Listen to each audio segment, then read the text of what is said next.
There's a dream I feel so rare, so real.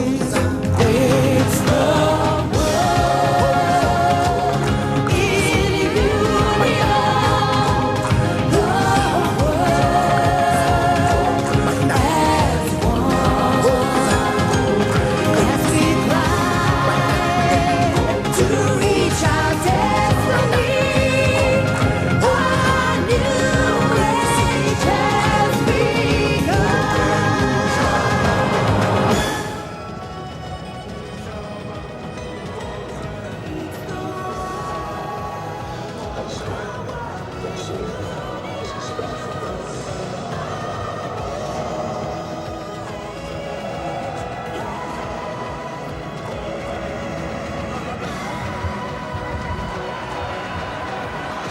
All the ritual and the ceremony almost over.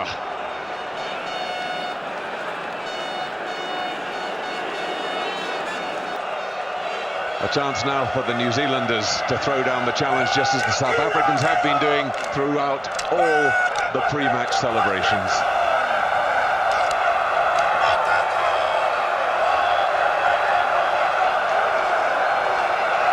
Jonah Lomu absolutely living the haka.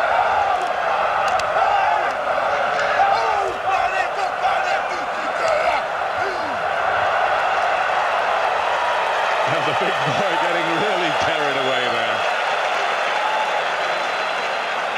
So almost ready for the rugby. Both countries have stuck with the teams which won through for them in the semi-finals. Chester Williams, the four-try hero against Western Samoa, is on the left, and James Small has the job of marking Jonah Lomu. There was talk of replacing the veteran Bali Swart, but he stays at tight head, and perhaps most controversially, they're persisting with Mark Andrews at number 8, instead of in his normal position as the front jumping second row.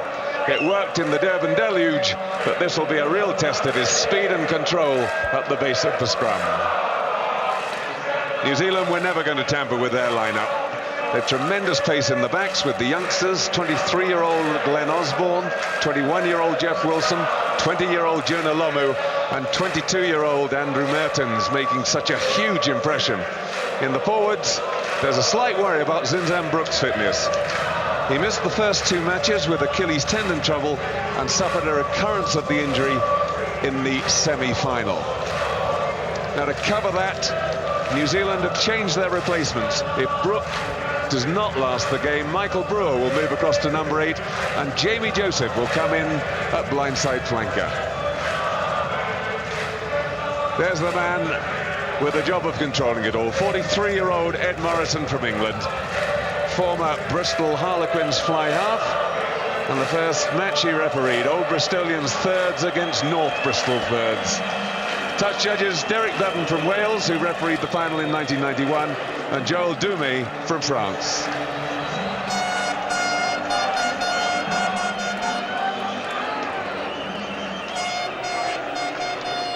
And the last few instructions from the captain, staying in a huddle. Tremendous excitement, but I thought even when they were meeting President Mandela, the All Blacks looking incredibly focused, just as they did against England, and I'm sure that what they're after is a start like that. Joel Dumais, one of the touch judges, just signalling to the referee that everything is right. And it'll be Andrew Mertens, the youngster who's made such a terrific impression in this tournament, taking a short one, totally different. A mistake, but South Africa picking it up, so play continues. Offside by New Zealand. Right from the start, Steve, trying something different. Yes, as against England, they tried something different there, but unlike against England, this one didn't work. Maybe a sign of things to come. Joel Stransky, the man who'll put this ball away to touch, I'm sure. Very nice for the fly half to get a free kick of the ball as his first touch, just to give him confidence if he puts it in. But he's failed. And Lomu showing he's got a useful left boot as well. Sorry, that was Osborne. Just seeing him go back to it. Young Glenn Osborne, the fullback, back where he should be. Jus van der Westhuizen. And he hoists it high into the stands. That was meant to go down the tram lines. Few signs of nerves, but that's hardly surprising, Steve. No, the opening ceremony really was absolutely spine-chilling, and the players have now got to get that out of their minds and get on with the game.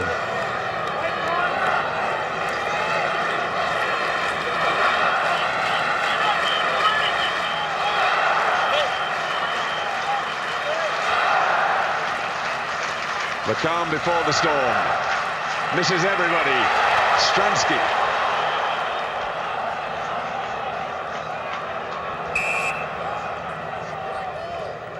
And New Zealand getting the put in at the scrum because the ball was still in the air. Josh Kronfeld.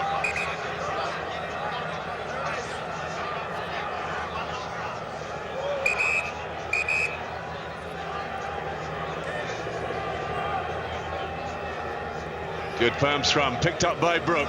Wide to Osborne, he's away! Osborne away, looking for support. Find it straight away. The big barrel pass out to Lomu. He can't pick it up, but Bunce can. Walter Little. And into touch inside the 22, but you could see the intentions of Bashop there straight away, Steve. Get the ball out to Lomu and let him run at them. Yes, we know he's out there somewhere. They'll find him, believe you me. 20-yard, 30-yard passes, and they don't even matter if they go straight to hand, because once they break the South African defence, they're looking for one guy, Jonah Lomu. They have the throw in. Lomu taking up a position about 15 metres in, ready to join the play in the midfield.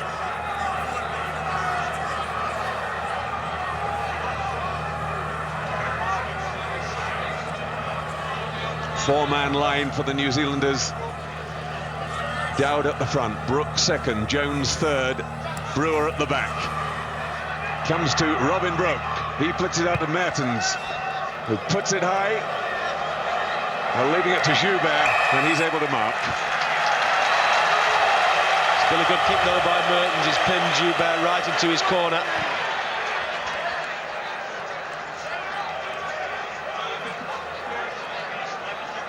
And already Ed Morrison just having a quick word with James Small, saying, "Be quiet, James. I'll referee this one," as he tried to say that Fitzpatrick had followed through illegally. Remember, Ed Morrison sent off James Small for talking too much on the Australian tour. Taken by Dowd at the front.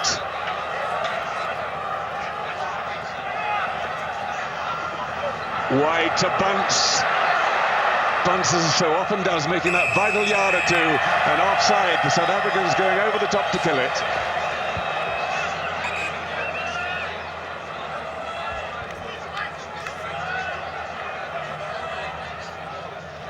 That's where I'm so impressed with New Zealand, though, John. You saw that line out, so innovative, you know, straight away to Craig Dowd at the front. He won the line out ball that was so important, that's led to this early chance for young Mertens.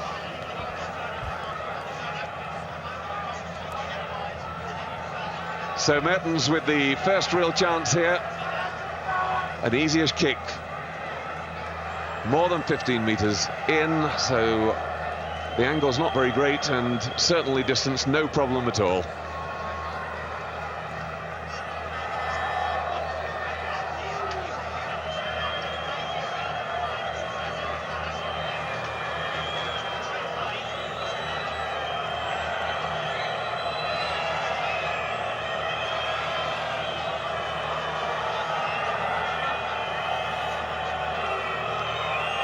Andrew Mertens, as cool as ice, even though he always looks like a rather worried little individual. Scored 100 points in the World Cup so far. And through it goes. First blood to New Zealand, 5 minutes gone, and they lead 3 points to 0. And like you say, John, as cool as ice, that young man, isn't he? That was a real pressure kick, started this opening of this World Cup final. The tension and down the pitch is unbelievable.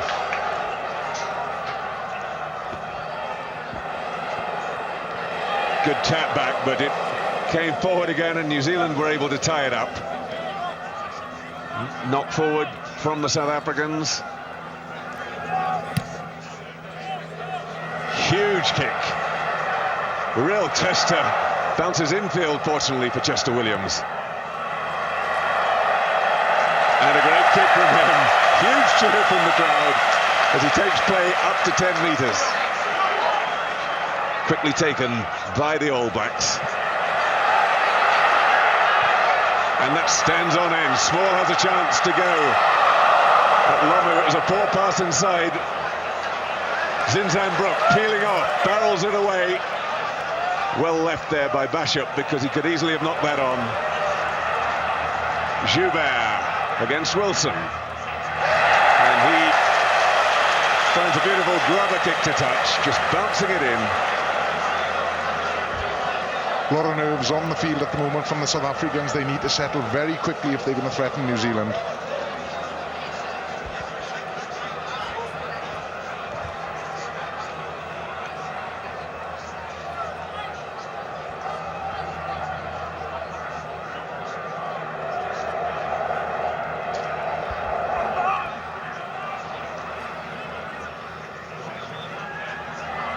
Little with the kick this time, pushing it forward into the corners. Oh, it's a good one too. Just rescued by Joubert, but he had no angle, so he just hoists it down. Mertens thinking of the drop goal. He's hit it low. 22 dropout South Africa. Well, you should have given it to Zinzan Brook, John, because he drops it from 50 yards, as we know, to our cost.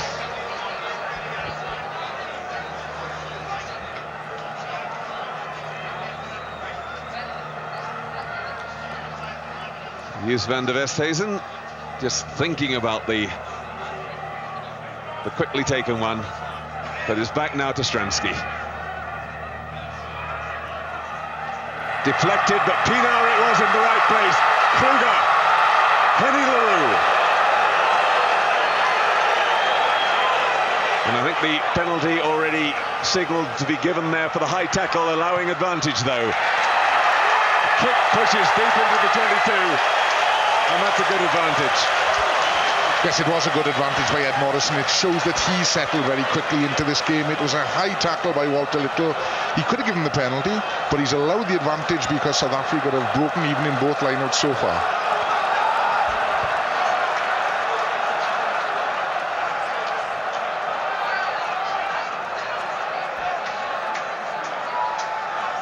So the first bit of real pressure on New Zealand. Sean Fitzpatrick. First touch to New Zealand, but South Africa are all across them, pushing and shoving. Morrison quickly onto it. Os Durant was the culprit.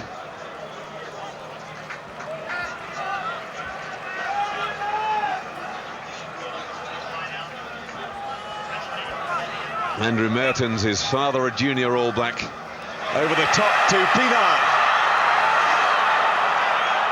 South African captain sets it up. Kruger goes blind. Stransky finding a little wriggle through.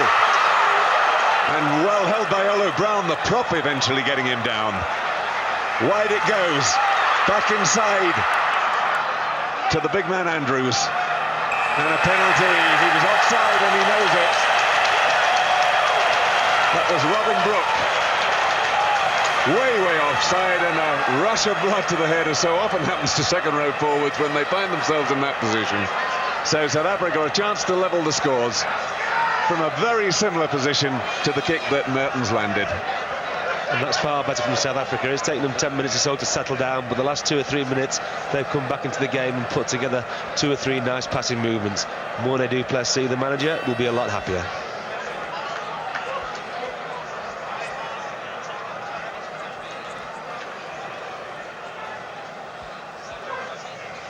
Joel Stransky kicks so well out of the puddles down in Durban. How he managed to keep his footing, I shall never know. But he did, and took South Africa through that match and into this final.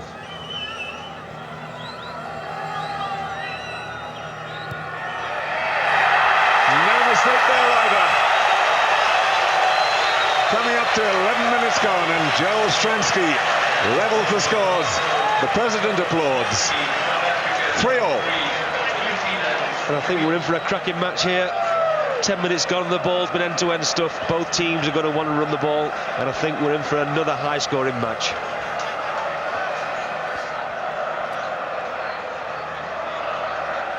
Hannah Stradham and Oz Durant behind him. Good kick down to the corner, gathered in by Small. Good return from him. New Zealand trying all the tricks, John, from these kickoffs, but the South Africans are very aware.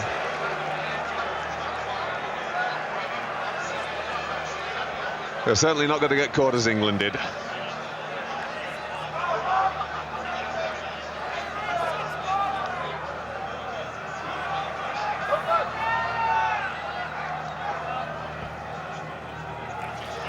Good jump from Ian Jones, beautifully taken by the New Zealander.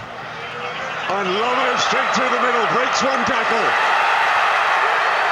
The pass going. Penalty to New Zealand. South Africa offside. Great applause because Lomo was actually tackled, and when he tried to pass inside, it was number 8 Mark Andrews who was there to intercept. But you just know, don't you, New Zealand, they'll bring him into the game anyhow. That time it was through the midfield. He touched the ball for the first time really on the rattle, and he must have broke 3 or 4 tackles. And okay, the crowd cheered in the end, but he did take some pulling down, didn't he? He most certainly did. And the result, another scoring chance for New Zealand. Very simple kick, almost in front, just outside the 22.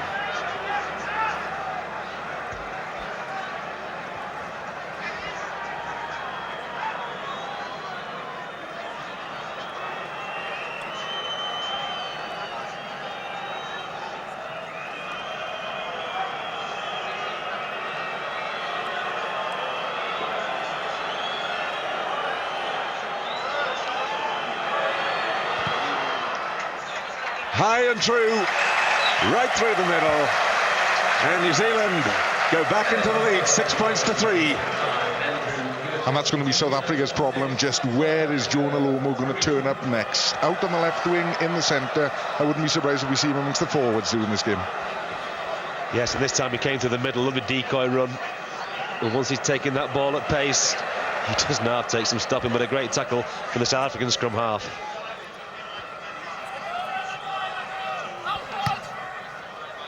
Bishop puts it down the touchline. Kronfeld underneath it. Well jumped there, Walter Little to secure it. Bishop. Wilson.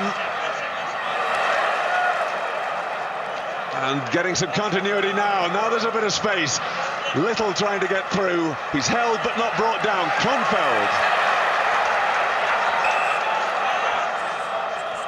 Oh, and the referee very, very quick on that one. A lot of referees might have given them a minute or two longer, but he says no, it wasn't quick enough. Scrum to South Africa.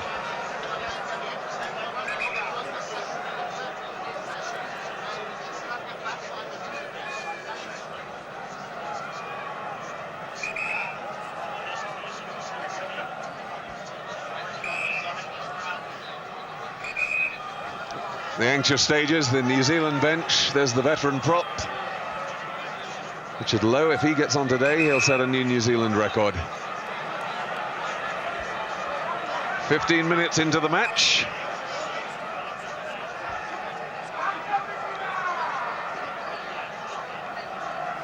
And at last the ball's in. But it's gone down on the front rows.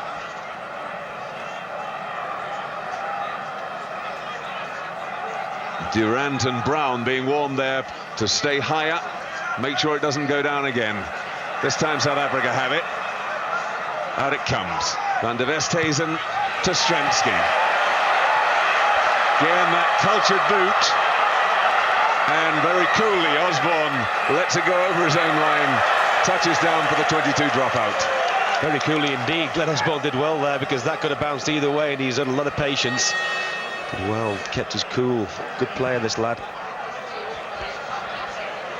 Oh, well, that's an incredible dropout. Touch right down in the corner. Wonderful kick. Now, the last thing that South Africa expected there was to be pushed right back to their own line just in one kick. I honestly don't believe it, John. I think that must be the finest dropout I've ever seen. It's gone from 122 to 3 meters from the South African line. What a great pressure kick. Here's Van der Westhuizen showing his annoyance that that ball went into touch. It just shows you how far the ball travels in this high altitude, the thin air up here in Johannesburg. Andrews got the first hand to it. Rousseau rips it away. Now it's danger though, John. It's now New Zealand's throw. When they throw the ball into their own line, they do tend to get it.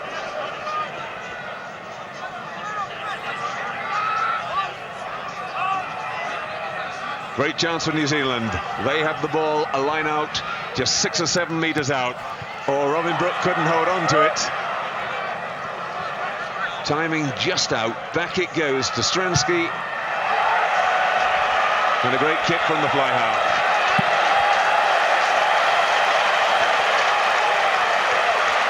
You feel, Steve, at the moment, this is a game that's sort of simmering and waiting to boil. A bit of a chess game at the moment, but about to explode. Yes, last Sunday the New Zealanders could do no wrong. They played virtually faultless rugby for the first half hour. They're still trying things in this game, but at the moment they're just not quite coming off.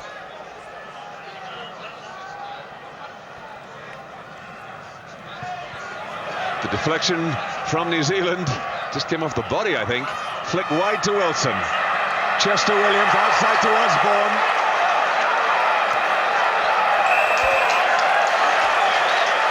Offside. Just anxious to hack that ball away into touch, and forgetting that the last player to touch it was one of his own players behind him.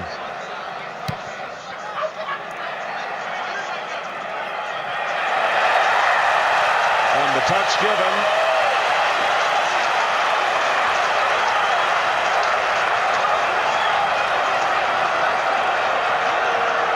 Chester Williams showing that he can tackle as well as run.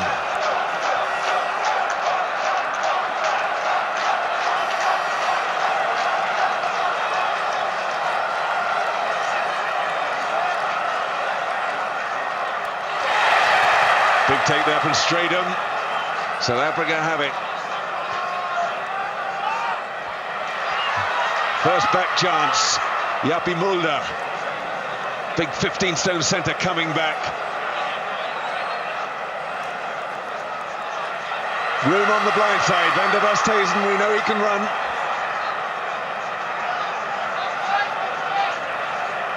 Chester Williams at scrum half this time. Rousseau.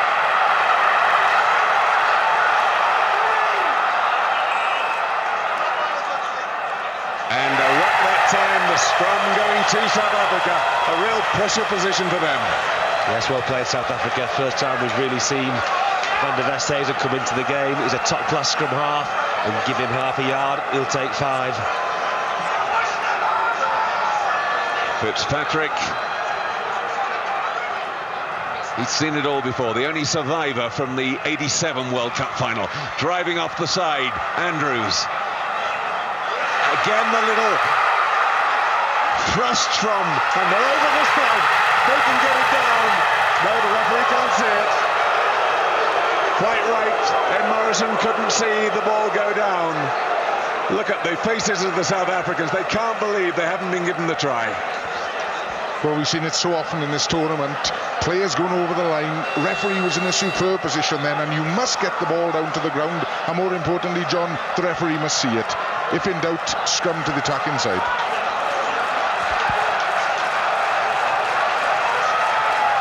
Big push, and if New Zealand escape from here, they will consider an escape, but a big push from the South Africans. They've got that New Zealand scrum under real pressure, and a penalty to South Africa.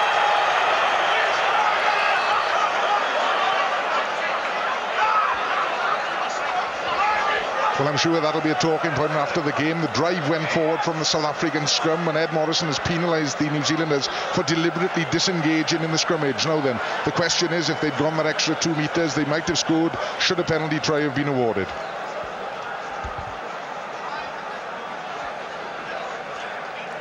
And Pina gone for goal. I'm not quite sure if it would have attempted there to get a scrum down again a yard from the New Zealand line, because it seems to me as well the South Africans fancied the chances in the scrimmage, and they really took them on in that one.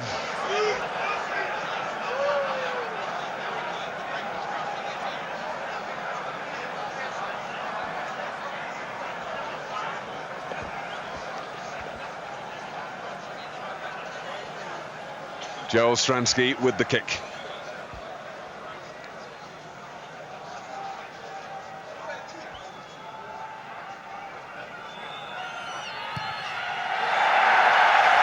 On target again. No mistake from the Western Province fly half, and the scores are level.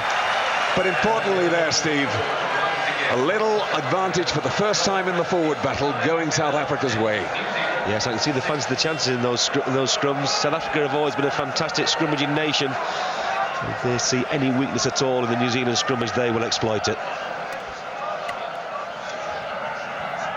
And Mertens again trying something different. That was for Brewer to take short, but he couldn't quite get there, and he's hurt himself.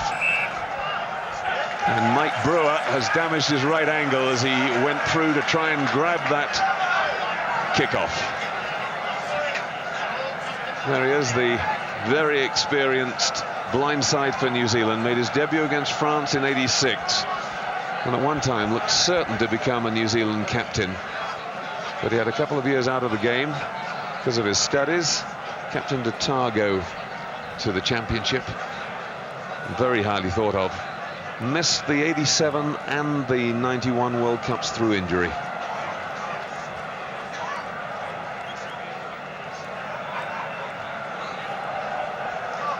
And there's a South African pack that smells blood. They really did get the push on New Zealand at a scrum close to the New Zealand line, and that's when you'd expect the New Zealand scrummagers to be at their most focused. So it was a real advantage. It wasn't one that just went a shade wrong.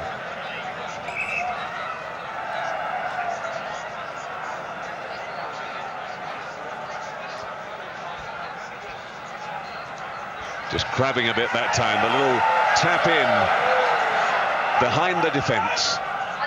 Osborne is there. Clears to the 10-metre line.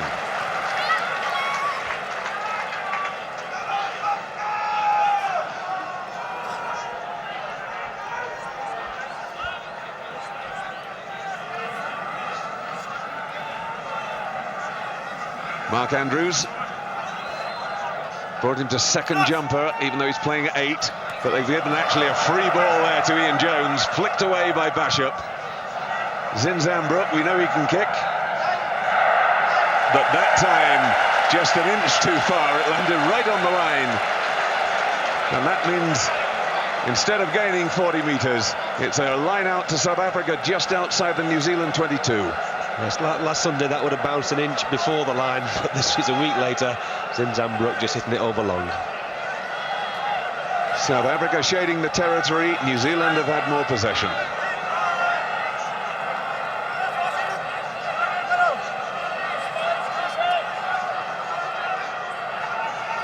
Stratham couldn't get it, but Andrews did. Van der Westhuizen cuts inside. Stransky getting inside Kronfeldt. This time it's Pienaar. Swamped. Did he get it to floor? That's the important thing. Yes, it was on the ground, says the referee, so a ruck, and therefore the put in to South Africa.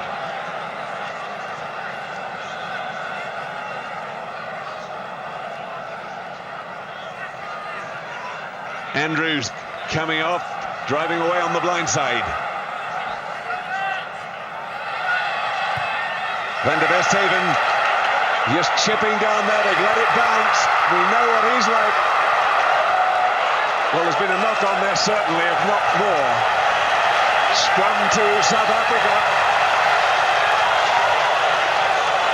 I don't think that there'll be any surprise what South Africa are going to do here. They'll put the ball in, they're going to double drive and try to push New Zealand straight back over their own goal line. There's the knock on, it goes back, accidental offside as well, double infringement, South African scrimmage.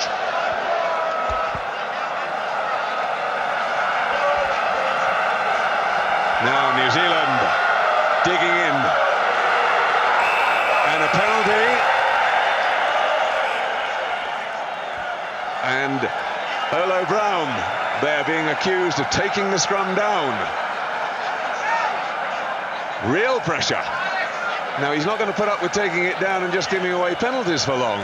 If New Zealand can't hold South Africa legally, we're soon going to see a penalty try in that sort of situation. There's the man, Olo Brown, who's struggling on the tight head against the giant South African loose head, Os Durant. 17.5 stone Durant, and Brown 17 stone, so it's not a very unequal contest, but he's having a problem at the moment, no question of it. Stransky with a penalty, 5 metres in from touch.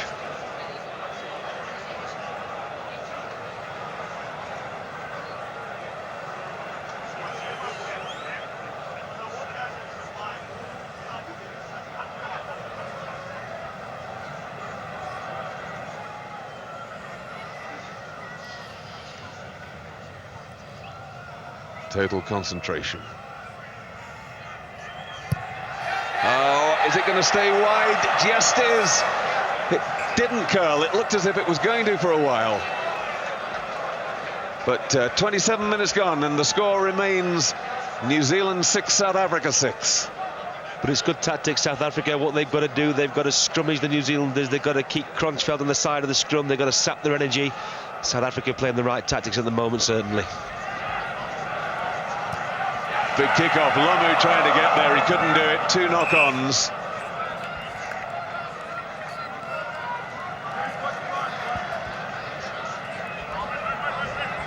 Mike Brewer down again, needing treatment there, and Jamie Joseph is stripped and ready to come on. He can't come on at the moment because Brewer's not off the field. And this is real professionalism, if I could put it that way, John, by New Zealand. Olo Brown has suddenly picked up a mystical injury, basically, and it's going to allow Brewer to get the injury treated behind the goal. You can't scrummage while a prop forward's injured, and this prop forward is clearly injured.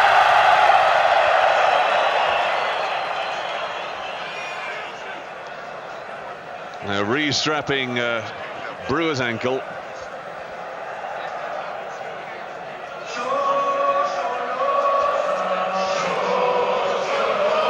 That was the first knock-on.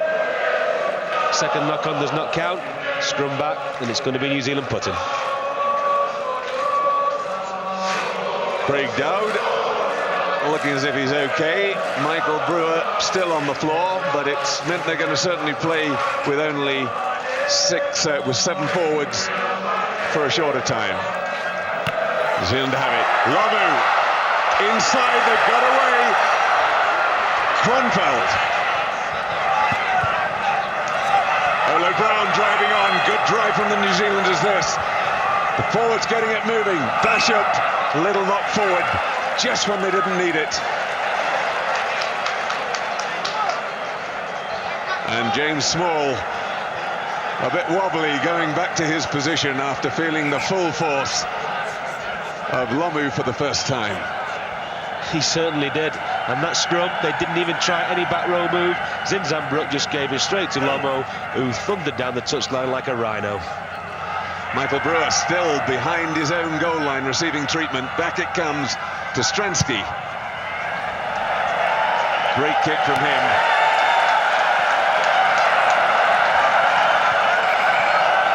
And Derek Bevan giving the touch.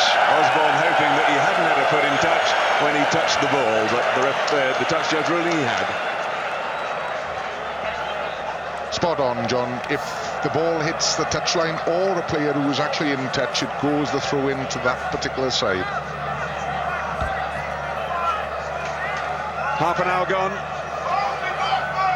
6-all. And the only clear pattern at the moment is that when the ball goes wide, New Zealand have the advantage. And in the forward, South Africa just have an advantage. A classic contest. Van der Westhuizen looking to run. James Small coming in. Rousseau. Fed back by Cobus Visser. Andrews on the charge. Taken by Fitzpatrick. Visser. And New Zealand having to tackle their hearts out. Rousseau again. Back it comes. Kruger driving on. Now they've got men spare if they can work it wide quickly. Joubert almost getting free.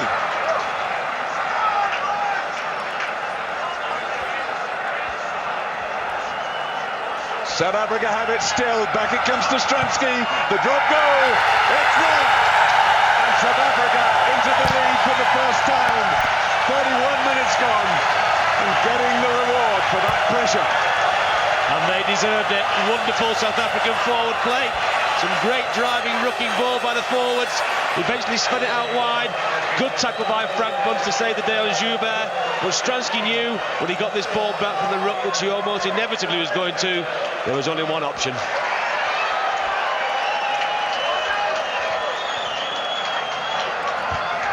Well, they got the 3 points, but you just wonder, with 3 men outside him, whether the pass may well have been more worthwhile. Only time is going to tell.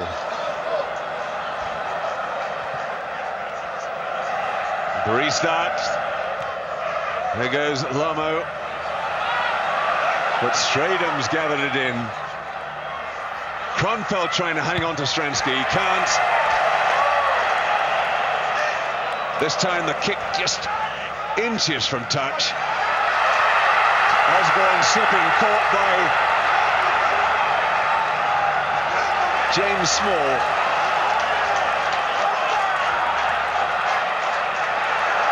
Van der Westhuizen pushes it wide. And the kicking straight wide for Chester Williams. 2 under 1 out there. Kruger setting it up again.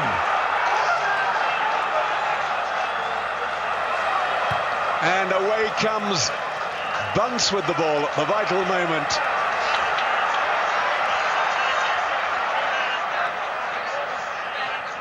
And Joubert can do nothing. Once again, end-to-end stuff. Oh, what a match, what a fantastic game.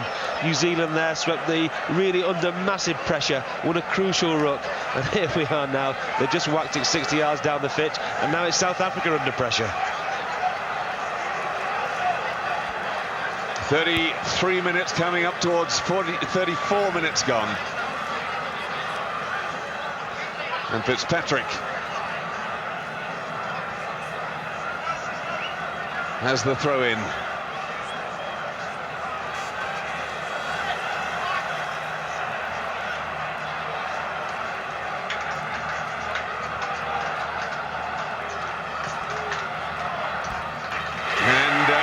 Pienaar coming up with the vital catch.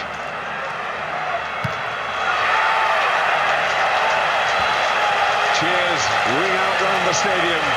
South Africa away to the comparative safety of the 22. Quite rightly so, those cheers, because New Zealand, it's rare they don't get their own ball, especially in attacking positions like that. And really, they want to sort this out because they can't go through the game not getting their own line-out ball. 8 all, so the statistics say, but the vital ones have gone South Africa's way.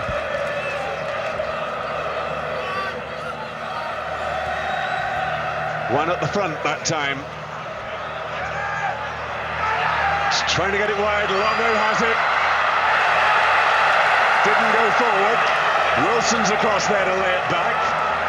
Pienaar's in there to clean up. Over the top, we saw Robin Brook diving straight over and giving away the penalty. Well, well played, Francis Pienaar. He was there first, the ball was loose. And South Africa owed their captain a big debt for that one, because that to come back New Zealand way, it would have been very dangerous. And they use Joubert's left boot this time. Much better angle for the left-footed kicker, and that takes play almost up to the New Zealand 22. Monet Duplessis former captain of South Africa, number 8, played against the 1974 Lions in that epic series, now the manager. Straydom at the back of the line-out, but Andrews they're trying to get it to, and he got the first and vital touch, picked up by Fitzpatrick. Van der Westhuizen just trying to chip over the top of the forwards, and it went straight into them and they caught. You can see the funny side of it.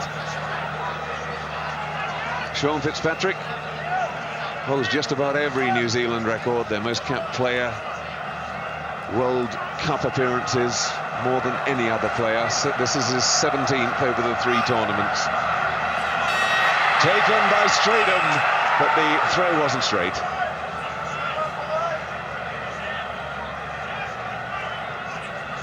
But it's such an absorbing contest, John. Like you say, the classic battle, really. The South Africans really giving the New Zealand forwards a hard time, and the Kiwis, any chance they get, they'll run it wide to those very, very speedy backs.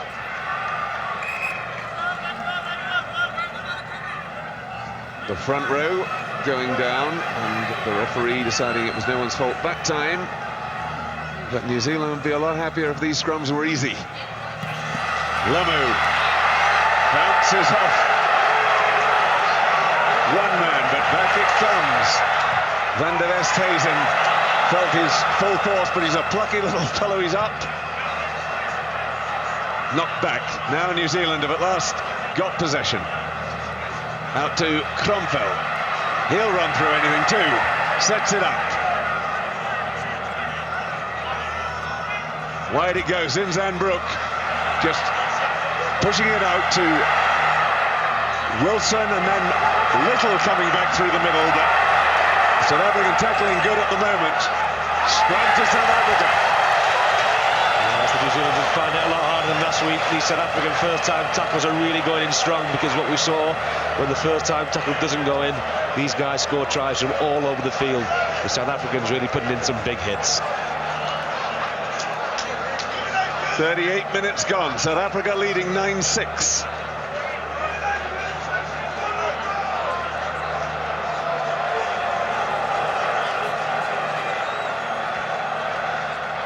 Anxious looks on the South African bench, and well, there might be. They know that this is a crucial phase of the game. If South Africa can go into half-time and then play a big first 10 minutes, they've got control of this game. Andrews, perhaps his inexperience at number 8 showing there, just being robbed of the ball easily as he turned his back on the opposition. Yes, the gain of the line-outs of Mark Andrews, but really back of the scrum ball, that's where he's not very good. And there behind what is a very good scrummaging pack, you really want a guy to launch Van der Westhuizen, but in that time he didn't give him a very good ball at all. Ball comes out, and unfortunately it's knocked on, and there you see Francois Pienaar diving on the player on the ground. But you really got to question, John, that New Zealand plan A seems to be run the ball from everywhere on the field. I'm sure at half-time Laurie Main is going to say, boys, what about plan B? We're in a high altitude situation, use the boot from your own half and then attack when you get inside the South African 22. Mike Brewer, ankle already heavily strapped, gets a knee in the back. But he survived that too. And we're into the last minute on the clock before half-time. Play up to halfway, a last chance now from this line-out perhaps for New Zealand to attack before half-time.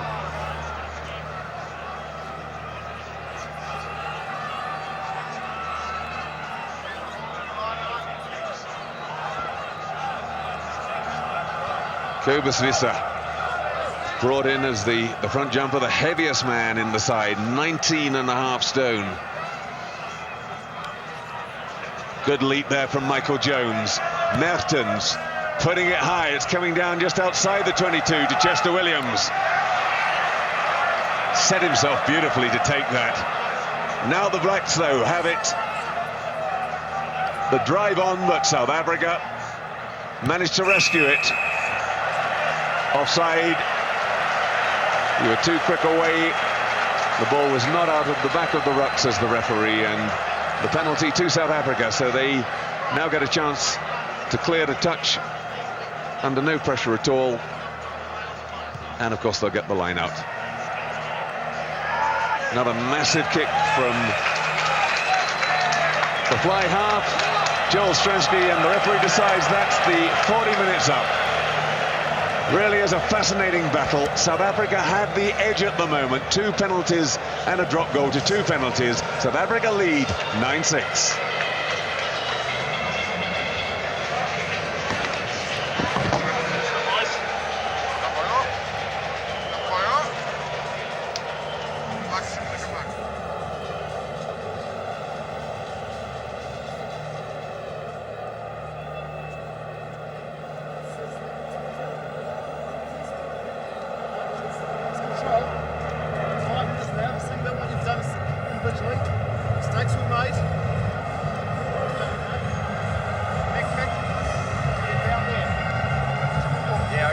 Go now, fellas. Okay. All right, while the coach is here.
Well, if you can't see it, you can't give it. But I'm sure South Africa will make the most of that if they lose by 2 or 3 points in this game. And during half-time, New Zealand have made a substitution, a replacement on Jamie Joseph. Wrapped in there by Robin Broke. Straight down the touchline this time it goes from Graham Bashop. Chester Williams pushes it straight back. Mertens is there. Superb kick from him. Quickly taken by Joubert. Caught and taken as is allowed. But the net gain to New Zealand still about 50, 60 metres. They have the line out midway into the South African half. Jamie Joseph, the big flanker, on instead of Mike Brewer. Tried to recover but couldn't. Good take from Ian Jones. Olu Brown through the middle, still charging on. That's a better setup for New Zealand, the sort of drive they haven't had. Joseph, Mertens, wide to Lomu, getting it out to Little. He's still wriggling away through. Pienaar trying to get in to wrestle it clear. Back it comes to Mertens. And it's wide. Good start in the second half though by New Zealand. Kicking deep for the corners, making South Africa put the ball back into touch, so they've got the throwing the line out. So the good line out ploy really took them deep into South African territory. This young lad, if he gets a chance at goal, he'll go for it, and he really gives it a belt. Good decision, Ed Morrison. Stransky. Little dummy, drops out long to Osborne. Well, this boy can run too, but Lomu now. Just fighting and getting it clear. Jeff Wilson with a lot of pace. Back inside, the referee's happy. Craig Dowd set it up. Out. Hoisting it high, it's deep into the 22 and there's nobody after it. Joubert can mark that at leisure. Yes, pity a bit too high and a bit too far there from Mertens, but you can just see the New Zealanders starting to get into a bit of a rhythm here. If they can string those passes together like they're doing at the moment, they're really showing beautiful handling skills. And a slice kick from Joubert. Osborne now to run it back at them. Good tackle from Joubert, but Lomu now on the charge. Wide it comes. Brook out to Jeff Wilson. He's got a lot of support over that side. Oh, but he chose to pass just at the wrong moment. Pienaar and Joubert after it, and Wilson just hacking away into touch. The youngster there showing his inexperience a shade. He had a lot of time, but he was too anxious. Yes, it happens. You throw the ball around, mistakes do happen, and Jeff Wilson there, he should have just held on instead of giving that silly short pass away, which allowed Pienaar to once again become the South African hero, clearing his lines magnificently.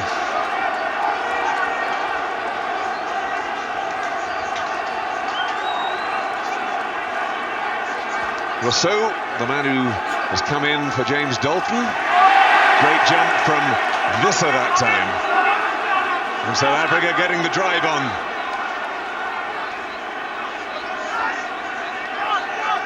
Kruger trying to get things going. The referee happy, that was out.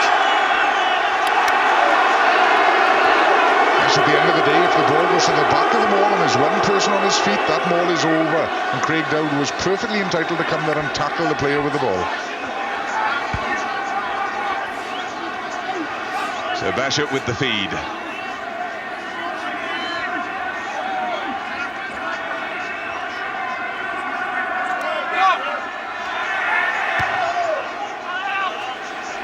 He hasn't found touch. Chester Williams into Joubert.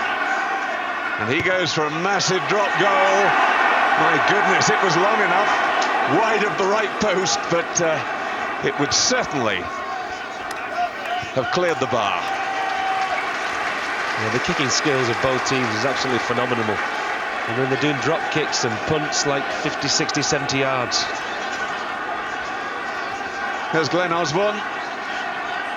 Made his debut just against Canada earlier this year and show what a runner he is. He scored 2 tries in that game. Nephew of Bill Osborne, who many of you I'm sure will remember that very abrasive centre back in the 70s for the All Blacks.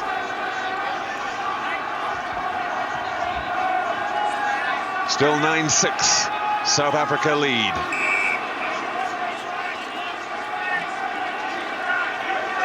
And the All Blacks that time penalised for closing the gap. Free kick. Robin Brook, the youngest of the Brook brothers. Here's the big man, Osdurant. Quickly fed back. And it's coming, they've got a man over. But they couldn't get it away to Chester Williams. Good tackling. Kronfeld again getting in there at the vital moment. Yeah, the tackling of both teams has been absolutely crunching for decades. These two great rugby union nations have been knocking lumps out of each other, and today's no exception. Yes, overall South Africa have 20 wins against New Zealand's 18, but since they came back into competition in '92, it's 3-0 with 1 drawn to New Zealand. Back to Mertens, wide it goes. Lomu couldn't take that one. Poor pass to him, but there was a knock-on.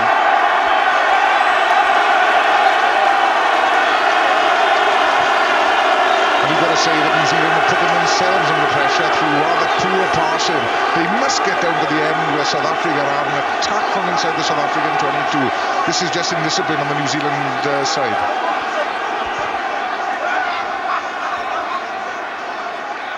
Overloaded on the left.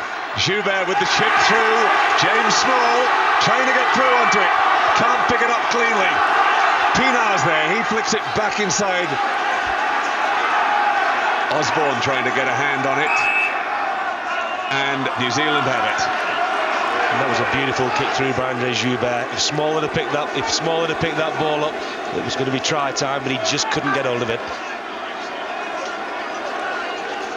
There's Joubert with that shield on the left hand. He's got a broken bone there from earlier in the tournament, but it doesn't seem to be giving him any trouble at all.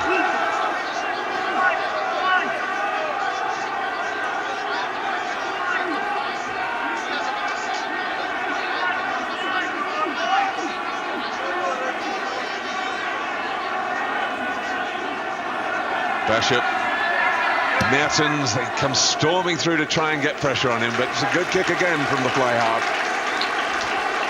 Yes, it was, and beautiful quick hands there from Graham Bishop. He really is one of the best passers of the ball in world rugby.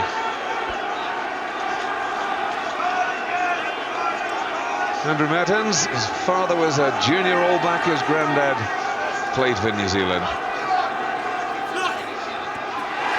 Taken by Stratham. Stransky back inside to the big man, Kobus Visser.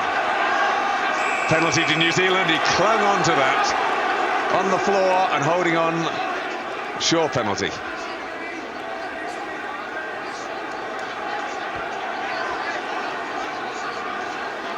Who says he wasn't tackled?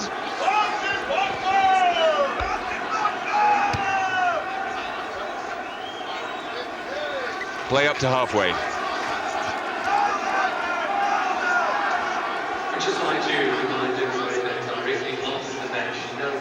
Pity that really, because Visser had broken the gain line. He just held on too long, and Ed Morrison said, sorry, you can't do that. Penalty New Zealand. And you can see he was quite clearly held, so all his arguments were nonsense. Well taken by Jones off the top. Through the middle goes Bunce. And they've cleared him away quickly that time. That's what New Zealand haven't been getting, is quick ball. Wilson inside. Round comes Walter Little. New Zealand digging in there. There it is. Back it goes. Mertens hoisting it high. That's a good one. They can get under that. Joubert forced to jump, but he took it well. New Zealand claiming that they should have had it, but the referee very clear and very right. The fullback had nowhere to go, was collared as soon as he hit the ground. Yeah, showing great skill there, Joubert, and also great courage with a broken hand. He didn't think twice about it. Very important catch for South Africa. Down goes the scrum. Well, that did look like a little bit of a collapse.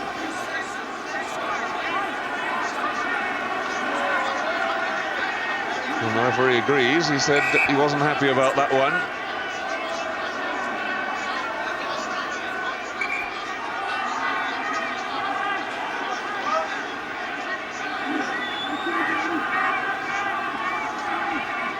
Down it goes, and the penalty has gone to who? Blaming the New Zealand loosehead that time. Craig Dowd.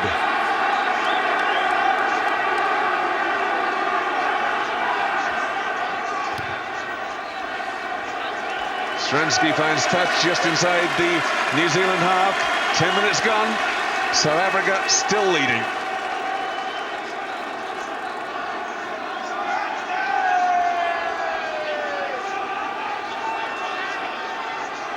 (9-6), just that Joel Stransky drop goal in it. Beautifully taken by Ian Jones. Zinzan Brooks setting it up. Penalty to New Zealand. Over the top. New Zealand just can't get out of the stranglehold the South Africans have put them with their first time tackling, but I still can't help thinking, John, that it's all that South Africa need to do is just miss one of these tackles, and all these New Zealand speedsters they've got, they can run in tries from anywhere. That really is the big danger. And Mertens deciding to go from goal from at least 2-3 metres inside his own half.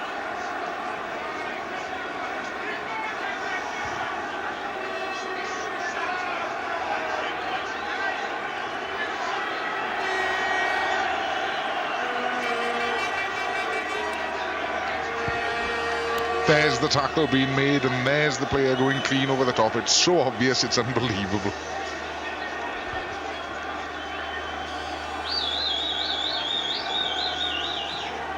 Andrew Mertens, 2 from 2 so far in the match.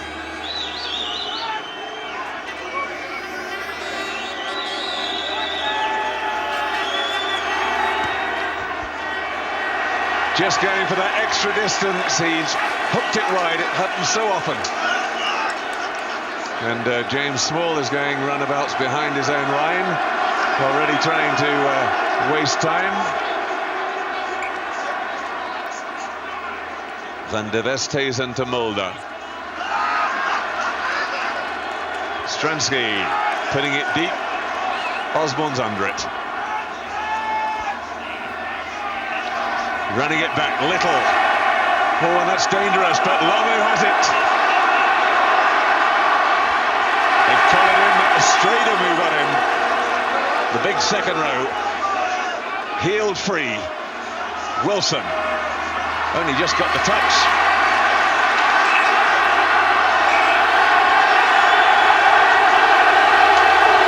And straight in there. First sign of real fisticuffs between the two teams.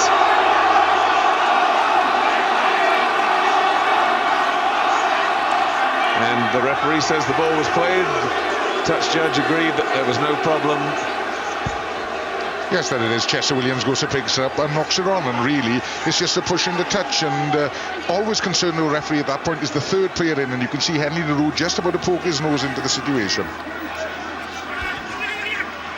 Little loop, wide it goes, Osborne through the gap, wide to Lomu. He's on course, Juba. Good tackle across the clean, big yappy Mulder. The 15-stone centre getting across to make the second tackle. Wonderful rugby though, New Zealand. They put Lomu in space for the first time. And we proved one thing in this game anyway, you actually can bring him down, because he's been brought down on several occasions in this match.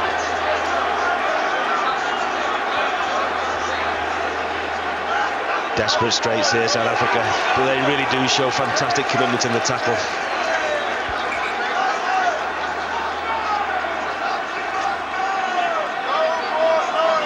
Important line out for South Africa. They're just 7 or 8 metres out. New Zealand got the touch though off their throw. Little with the little dummy, almost through. Just legs knocked away by Mulder. Back it comes. And the drop goal goes over. Mertens as cool as a cucumber. He thought about spinning it left to go for the try, then decided he wanted the points. And New Zealand are level again. Identical scoring, 2 penalties and a drop goal to each side, 9-all. And they deserve those 3 points, New Zealand. Some beautiful midfield play. Set up the ruck here in midfield. That's what they want to do. Frankie Bunce just laying the ball back. Mertens looking, just checking, just looking. He knows where that ball's going, right between the uprights. Taken by Robin Brooke. Mertens and rifles the ball downfield. A great kick again. He was under pressure, but he's taken play to just outside the South African 22.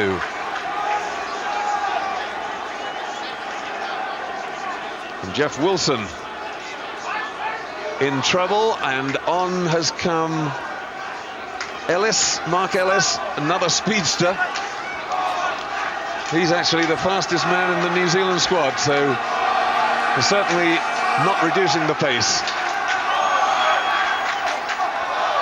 Taken by Jamie Joseph. He lays it back.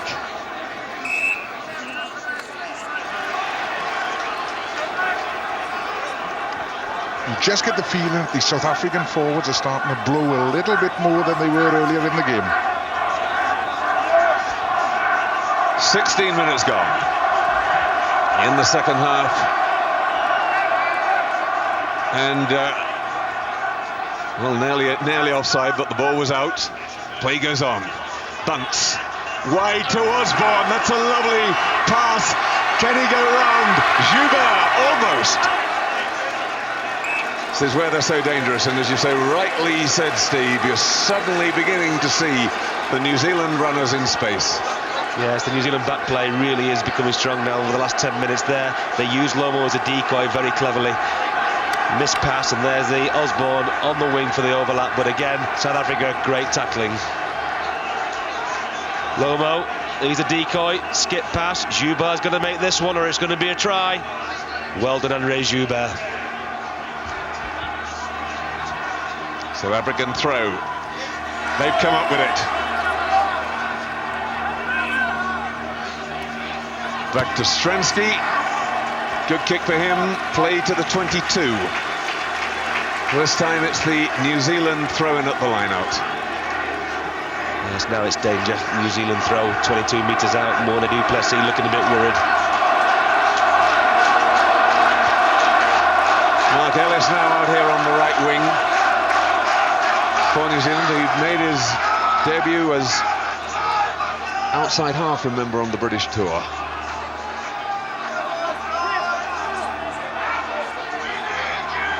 Sean Fitzpatrick. Off the top from Ian Jones.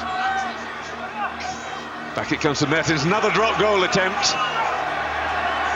This time it goes wide.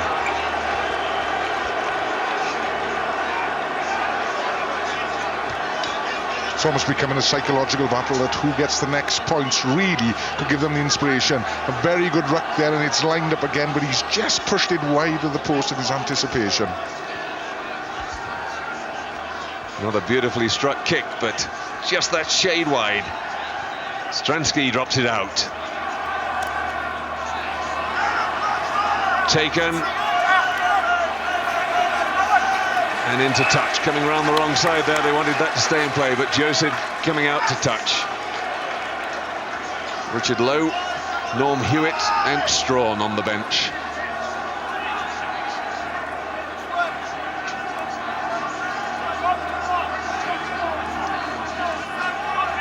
New Zealand bidding to become the first country to win the World Cup twice.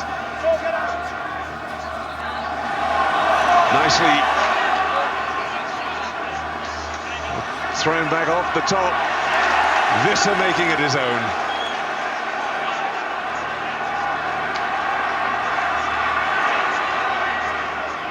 And South Africa now desperately trying to make the most of their first bit of possession for some time. Chip through.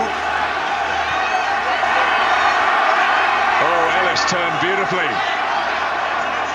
And away goes Little to Lomu. Forward pass given there, and Lomu was away. He can hardly believe it. I have to say, it didn't look forward to me. Red Morrison will not be too popular in New Zealand at the moment. That was marginal, and Lomu was absolutely clear. And South Africa breathed a big sigh of relief. Midway through the second half.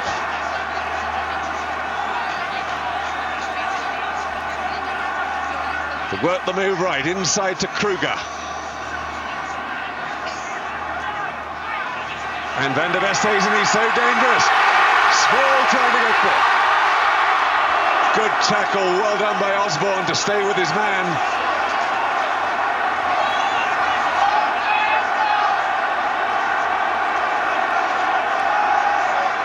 Back it comes.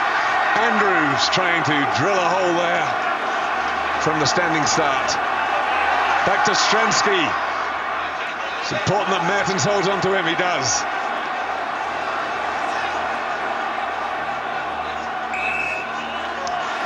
They got it to the floor. Scrum down to South Africa. Desperate moments for New Zealand. Certainly were, and Glas Osborne showing that he's got true defensive quality, because that was a magnificent tackle on James Small. If he'd have missed him, Small would have been in the corner for sure.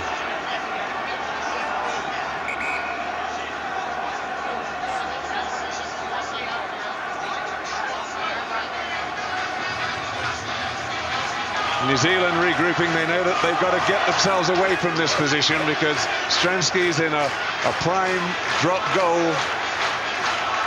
set up, just dropping back deep off the back of the scrum. The crowd during the break trying to keep everything going. Ed Morrison showing the strain by having a drink. Small going for the corner. Osborne had to take him, and he does. That was another big tackle. We saw one the other end from Joubert, and that was just a big one from Glenn Osborne. Full back of the highest quality. Right, ready to restart.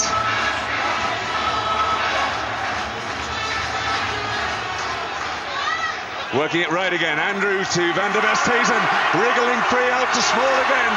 Back inside to Joubert. Good tackling from the All Blacks. They have the throw at the line. Well, South Africa have shown that they can defend, and now it's New Zealand's turn to show how they can tackle.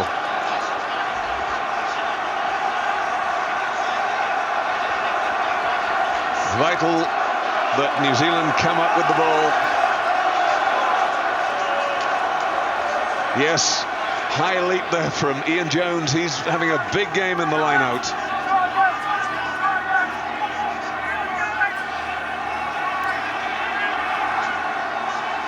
Back it comes to Mertens. Rosso. Oh, it's not found touch. Small to run it back. It's a great kick. He hoists it into the 22. Knocked forward. It's been knocked forward by the South Africans. The referee was onto that straight away. But dangerous moment again. The determination writ large all over Small's face. Yes, you get the impression, don't you, that the next try could, or the first try could actually settle this game, and both teams are very aware of this. Back to Mertens now. You can bet your life he won't miss touch again.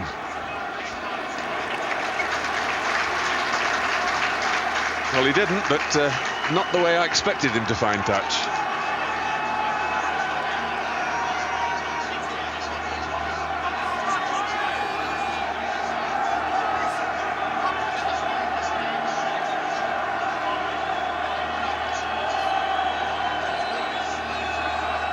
South Africa have only passed the ball 6 times compared to New Zealand's 14. And just come back from those set pieces. Kronfeld.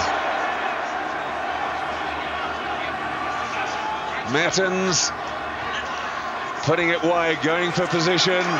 It's a beautiful kick into the 22. Was the man who got married back in May, Walter Little. Frank Bunce, his partner in the centre, was his best man.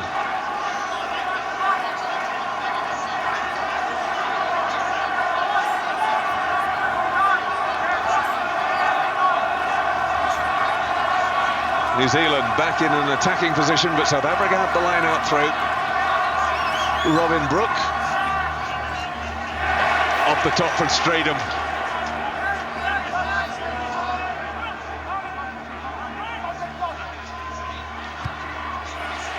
Great kick from Stransky.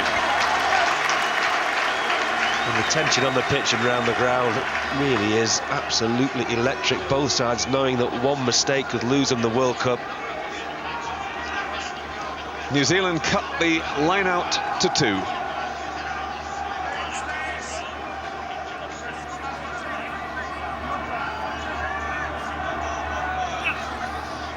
Brooke. No, he can't come up with it. It's been their problem. Robin Brooke hasn't been winning his share of the line-out ball at the front. Ball hoofed deep into New Zealand territory. Mark Ellis is back.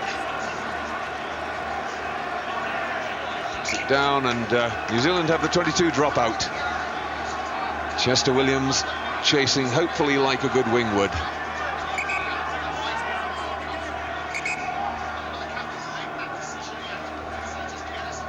And it looks as if there's a cut from Graham Bashop, playing his last international today because he's going to go to Japan and take up a job in Japan and play his rugby there from next season. Well, with the size of Bishop, I would think he'd be playing in the second row in Japan next year, John. Very solid character. His brother Steve, of course, an All Black as well, never played a test, but did play tests in the last World Cup for Western Samoa. And Strawn comes on to replace him, and Bishop has got to go off and get that cut fixed. They won't let him back on the pitch until the bleeding has stopped. Mertens. Ball into touch. New Zealand's throw in.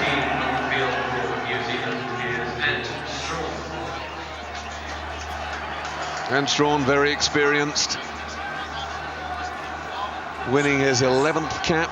He replaced Bishop at one stage on merit after the last World Cup.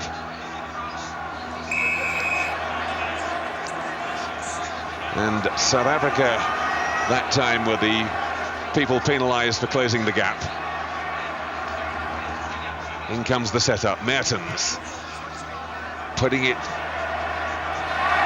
No, just missing the line by inches, so it's all the way back to their own 10-metre line. And really, New Zealand are in uncharted territory here.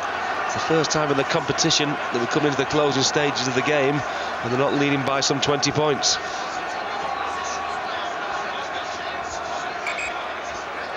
Bali Swart in trouble. The veteran prop. There he's got that special little plastic clip across the nose, which is supposed to help enhance the breathing, but it looks as if he's coming off. And that will be bringing on Gary Pagel. Just holding his ribs. And the Springboks are deliberately hanging around, trying to wait for the doctor to give clearance for Pagel to come on. There he is, Gary Pagel, the Western Province prop. 18.5 stone, a much bigger man than Swart. So an extra stone at the vital time for South Africa into the front row.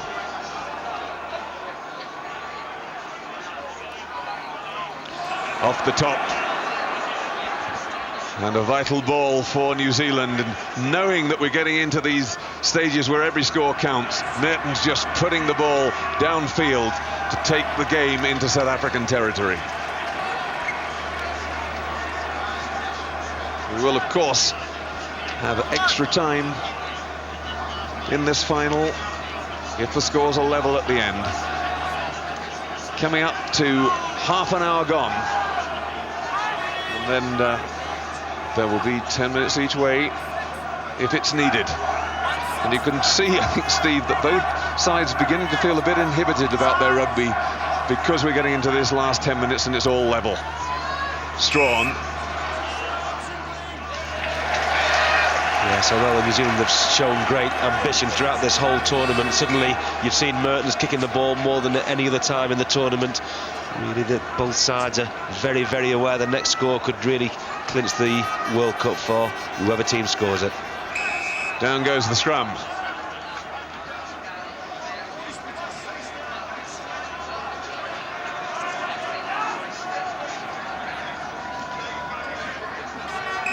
And the penalty against Craig Dowd.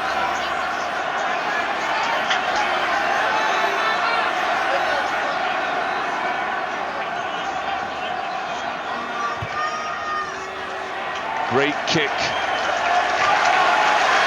Stransky pushing South Africa down into the New Zealand 22. And territory becomes all important now, because if you make a mistake and the referee gives the penalty, everyone is going to be within a kicker's range.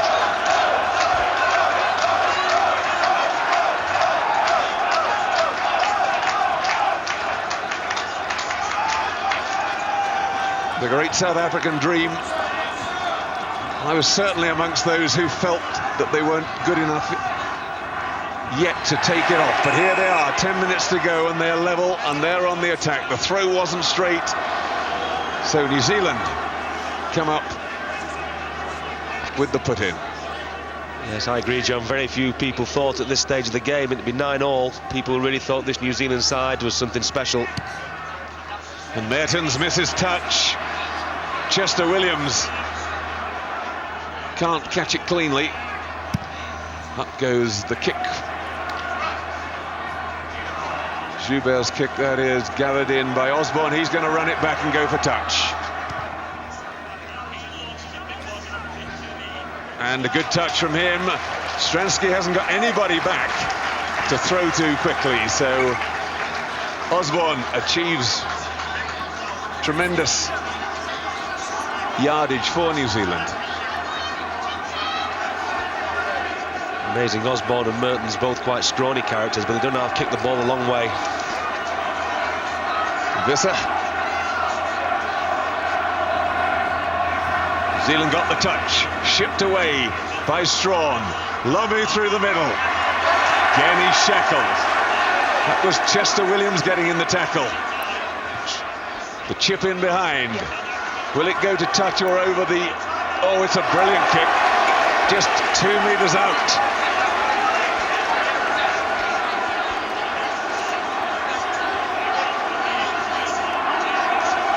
And that's signalling that Graham Bishop is back on the field. Comes back from the scrum half position. New Zealand using Zinzan Brook as the extra scrum half there at the end. By taking Bishop back 10 metres, they can get an extra forward into the area. Straden getting up there and making the all-important take. And the All Blacks penalised for pulling down the ball. And that was a real pressure throw. It was right on the button, and South Africa, a yard from their own line, breathe a sigh of relief.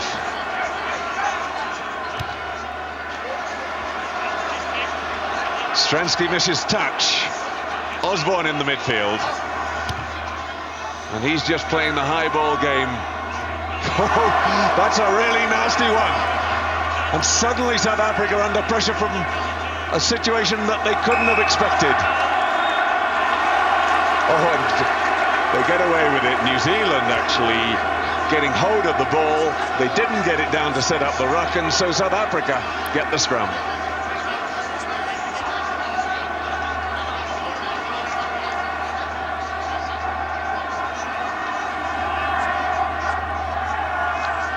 To Joubert. Bishop making a great effort to charge down the kick, but the touch found. Still inside the South African 10-metre line, though. 34.5 minutes gone.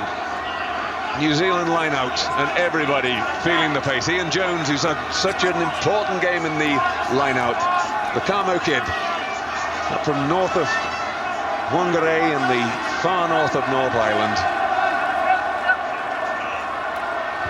Done it again. Craig Dowd on the peel.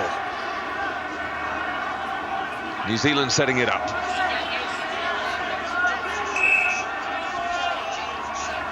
That time they did get it down. 5 minutes left on the clock.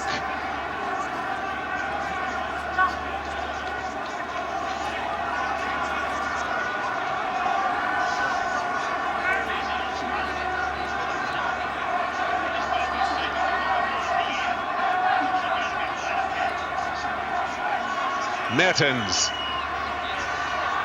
Bunch, Little coming back on the inside. Lomu straight through two of them, but they got men there in numbers again. Kronfeld tried to get away the pass, but it was wild. How many times have we said it on the tournament? Lomu to Kronfeld, he was there on his shoulder again, but for once Kronfeld, he couldn't link the pass, and he knows it. If that had gone to hand, it would have been very dangerous indeed. All credit to the South Africans. The power of their tackling has been tremendous, and their determination all the way through has never faltered. They've certainly put a break on the flowing New Zealand game we've seen for the rest of the tournament.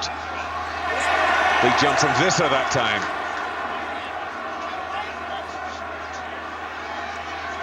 Stransky. Away goes the huge kick. Almost up to halfway. And it's so tense, John. Less than 5 minutes to go, 9-all on the halfway line. It's a real nail-biter. And the South African crowd, they can't believe their team are still in it. And they certainly are. Craig Dowd, there's Robin Brooke.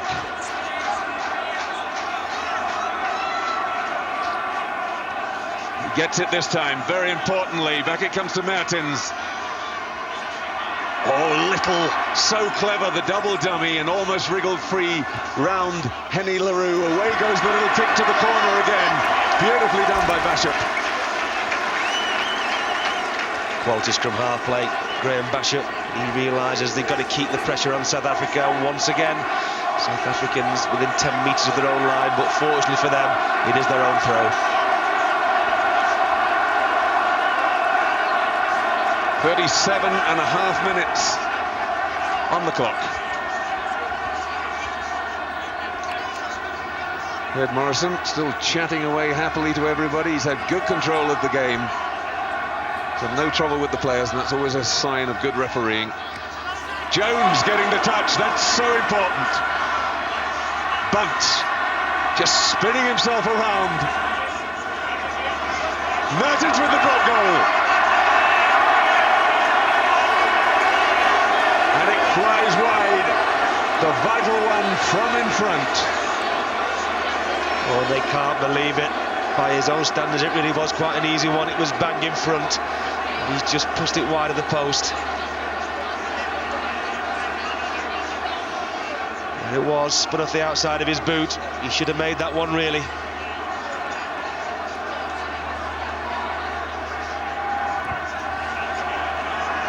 Again, just territory is what they're about.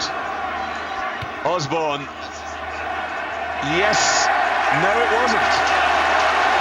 Derek Bevan watching carefully. Again, right on the line. So play now in New Zealand territory, and suddenly the crowd come alive. Yes, it just shows New Zealanders under pressure are as human as any others. Big mistake that by Glenn Osborne, and the South African crowd realise they're with a big chance here.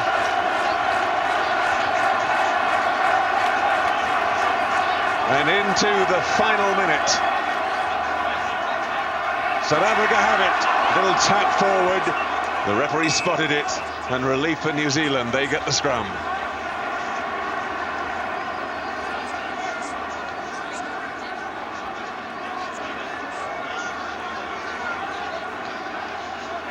Remember, if the scores are level, 5 minutes break, and then it's 10 minutes each way. Mertens pushes it up, Lomu's after it. Leaked, but taken beautifully by Small.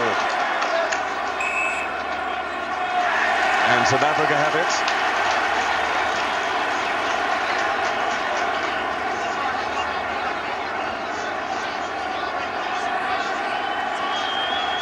Just 10 seconds left on the clock. We should have some injury time.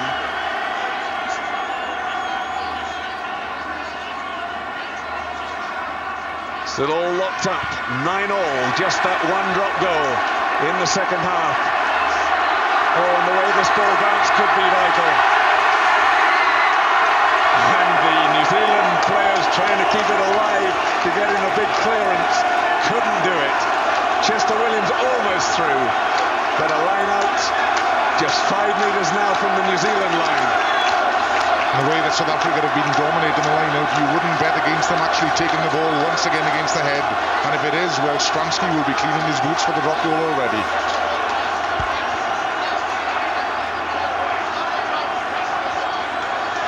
Sean Fitzpatrick facing one of the pressure moments of his long career. Tremendous responsibility on him with the throw. Gets it right, and Ian Jones comes up with the ball. Bashop puts it away to touch. Now it's the South African throw, and they're still only out to the 22, well within range. But the referee blowing for full time. Will now have 10 minutes each way, extra time. The score's locked at 9-all. We'll take a break there and be back in a moment. Into extra time. It's got to be a winner. Is he looking at the players sent off? Looking at the players sent off. It's going to be a winner. Because if it's still a set at the end of extra time, he's looking at the number of players sent off. South Africa have had sent off.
Well, tension will be out there, but South Africa, I'm sure, will realise they have actually got to win this, because if it does stay all level at the end of full time and extra time, they will have lost the World Cup on their poorer disciplinary record.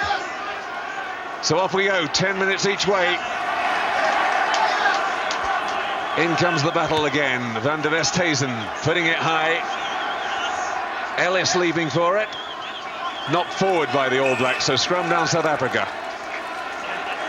It would be sad to see the World Cup settle like that, John, but I don't think it will be personally. I think we'll see some scores in this extra time period because both sides are very tired indeed.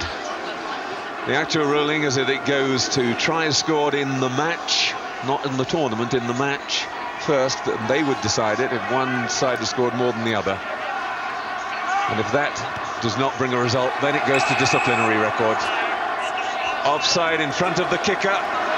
So New Zealand now have a kick 2 metres inside the South African half, and I am absolutely certain that Mertens will go for goal. And that all came about because Stransky cut back inside Kronfeldt as he's done so often, but the two centres had gone ahead of him, so when he actually kicked they were ahead of him and offside.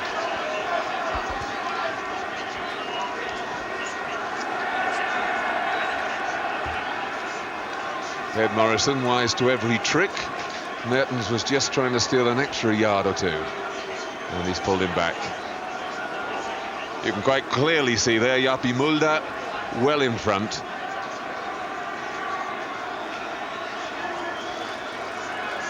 Mertens almost on the centre spot. Francois Pienaar, the tension showing, and it's hardly a surprise. He really doesn't have to strike this too hard. He's got plenty of distance, but he's hooked it. No, he hasn't. Stayed inside the near post, and New Zealand go into the lead in extra time. A third penalty from Andrew Mertens gives them the lead, 12-9.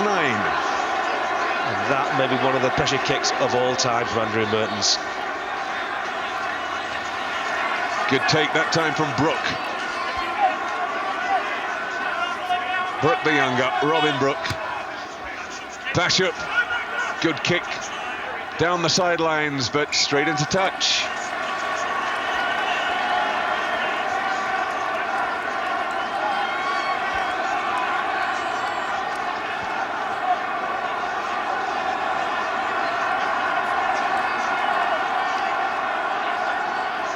And I can see the headlines out here tomorrow.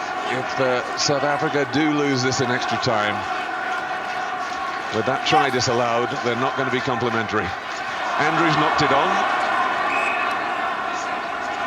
In fact, it was Stradham who'd gone to the back. They moved Andrews up to the front. And New Zealand in the lead now. They'll know how to play this game There'll be no moving it from their own 22 in this period of extra time. Andrew Mertens will kick it as far as he possibly can downfield. And Richard Lowe on the sideline. And that's Craig Dowd. Now, again, being very cynical, you wonder whether here's a tactical substitution. Dowd, just after they've had a 5-minute break, Laurie Mains on the field, and he was in trouble on that loose head against the South Africans. They've got Richard Lowe on the sideline. He's making a good job of directing, and on comes Richard Lowe for his 47th cap. That's a New Zealand record. He overtakes Steve McDowell. The only problem with Mr. Lowe is that he tends to give a lot of penalties away in any game that he plays in. Scrum staying up. Back it comes. Little chip through into the South African half. Joubert getting across. Just does it beautifully. Well done by Bunce. And Bashop putting it over into the wide open spaces. Mark Ellis is after it. But Chester Williams comes up with the ball. Good cut inside from him. Van der Westhuizen sniping down the blind side. They've got room. Forward pass, well spotted. That one was definitely forward. No question of it. Yeah, no doubt at all about that. John Ed Morris was well placed for it, and this crowd who cheered when he blew against Lumo is now booing him when he's given exactly the same decision out on the wing. Let's look at it very closely here. Coming through, yes, no doubt at all. Forward pass. And really there was no need for it, was there? All Mulder had to do was hold back a yard and it was a straight 2-1. And not only did Ed Morrison have the skill to give that forward pass, but he's also a very brave man. Graham Bashop needing treatment. And Mertens has had to come in. Treatment going on the sideline. Mertens is the acting scrum half. The kick charge down, but whisked away. Bunce trying to find a way through the middle. He's so strong. And Bashop has got back into the game. Lomu wrestling off Small. In comes Osborne, and they've set it up well. Small almost early tackling Lomu in his anxiety, and Mertens trying to push towards the corner. He's got a good roll on it. Into Chester Williams. South Africa knowing they've got to attack.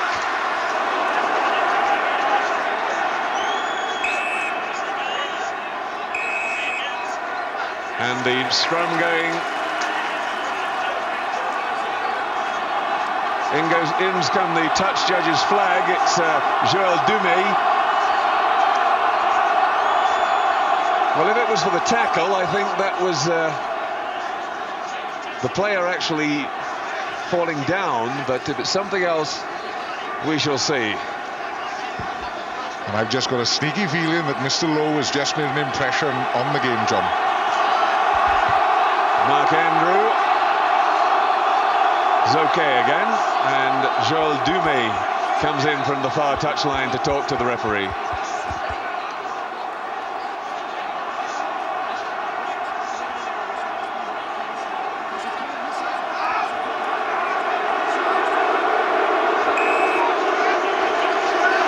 And dead right, Clive. Richard Lowe cautioned, next time you're off, he says. Play back into the New Zealand half. 7.5 gone in this first period of extra time. Zell Curtin in the second row there. Craig Dowd one up. And Andrews. Ed Morrison saying the All Blacks were guilty of closing the gap, so he's given the free kick. It's not a penalty, they cannot go direct for goal. And in fact, they can't even drop for goal until one of the opposing players has touched the ball. Osdurant. Enveloped by Ian Jones. Henny LaRue, back comes Jaappi Mulder.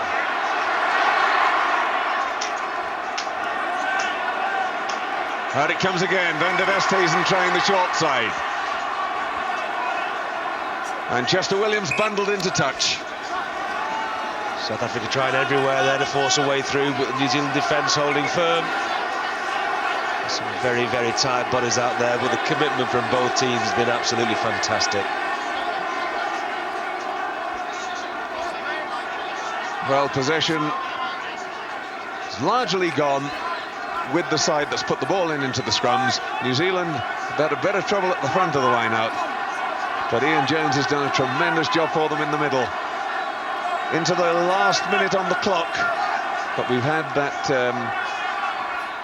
time when Craig Dowd was injured, so we might well get a couple of minutes more.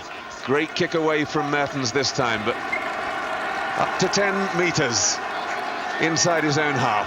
Still in range for the South Africans. That's how they'll be thinking of it. Yes, it is. Remember, we are at altitude and they can kick the ball 50, 60 metres, no problem. Both number 10s can kick it an awful long way. Mark Andrews.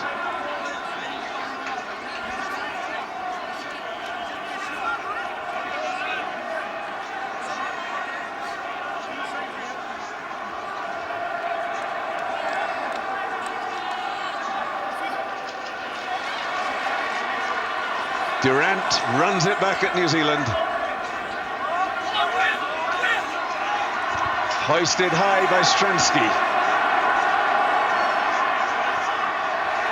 And the deflection coming back South Africa's way.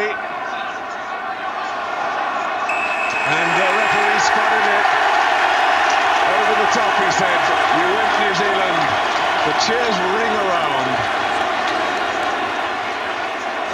As yet again, a golden opportunity here for Stransky to level up the scores. Well, really loose play by New Zealand there. They should have tidied up that high kick when it actually came down, and as a result of the ball going loose, they've just gone over the top of the player on the ground and given Stransky the opportunity to level the scores once again in this match.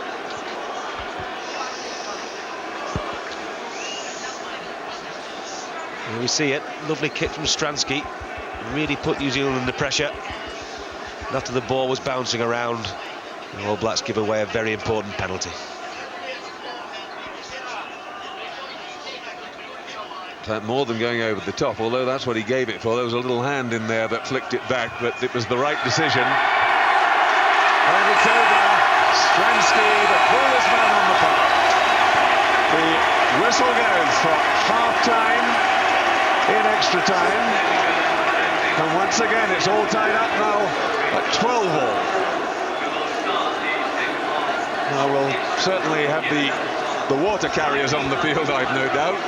But officially, there's no break. This should turn straight around.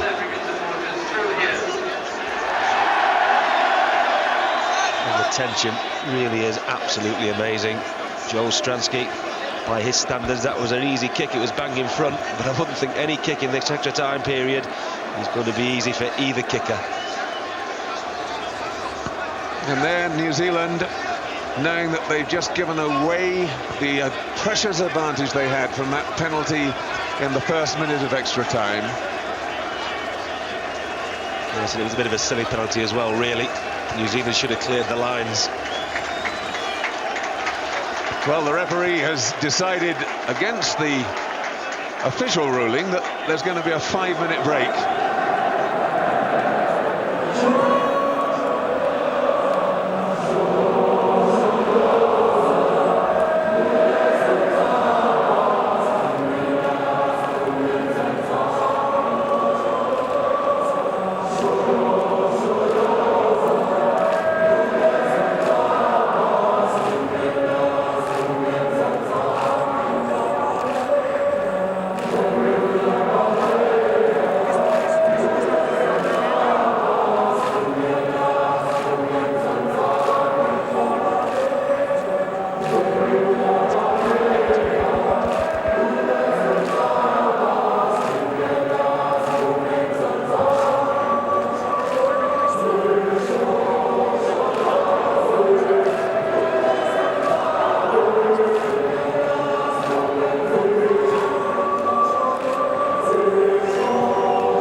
getting himself ready to go again.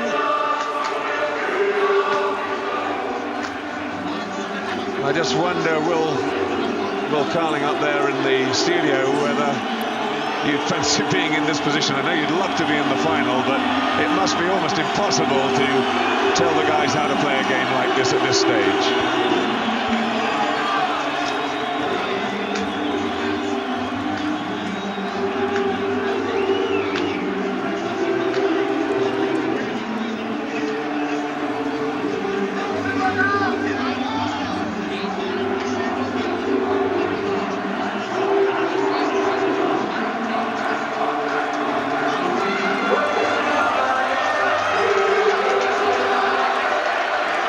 Right, we're ready to go again. That sounds like pretty sensible advice to me. Hunt the ball, the side which is in possession is going to be the one which has the initial advantage. New Zealand have it. Mertens hoisting it deep, but he hasn't cleared Joubert. Expect him to do the same thing. He's the master of that kick.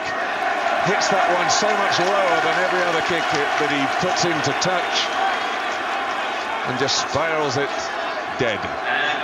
And he knows the All Blacks have got to drop out. They've got to drop it back to South Africa. And if the kick isn't given massive length, I'm sure that anybody within 50 yards of those goalposts is going to try and drop a goal.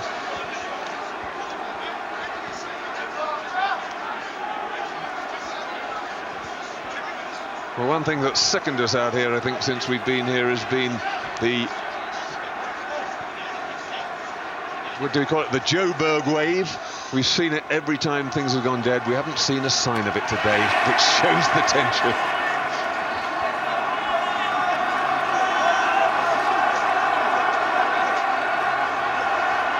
Kruger tackled, back it comes. Stransky hoists it high to the 22. Zinzan Brook is right back there. He can't take it cleanly though. It's a little knock forward, strung down to South Africa. They get the first chance.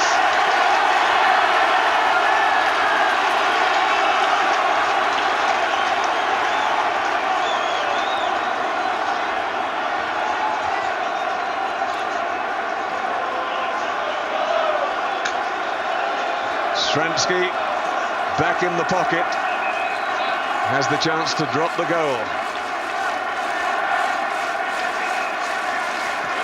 It's a crucial scrum. Down they go again. And a substitution for South Africa there in the interval. They've sneaked on Rudolph Strowley at number 8, a fresh number 8 instead of Mark Andrews at 8. They must have got permission, of course. Has to be an injury replacement. Back it comes to Stransky. Up goes the kick. Up goes the walls. Stransky has kept his head. And with 2 minutes gone in the second period of extra time, South Africa's dream is alive once more. And it's absolutely unbelievable. The crowd has gone mad. Joel Stransky, beautiful scrum ball. No doubt what he was going to do. And he struck it straight between the uprights.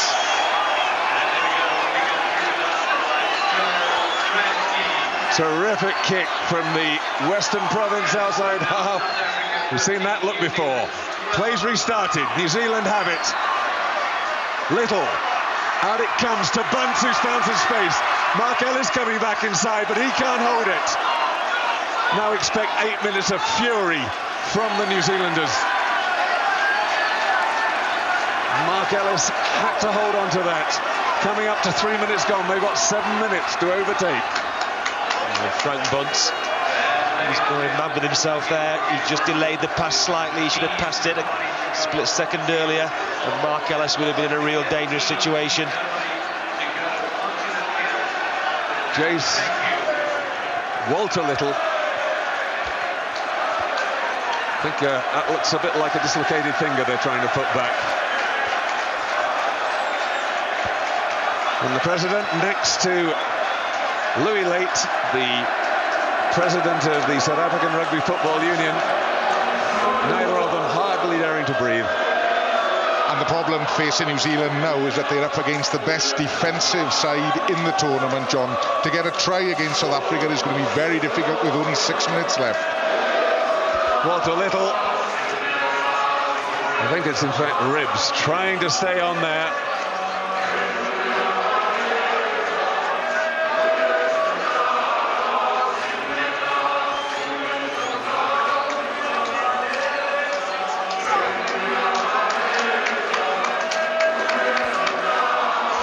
Little seems all right. The put-in goes to South Africa.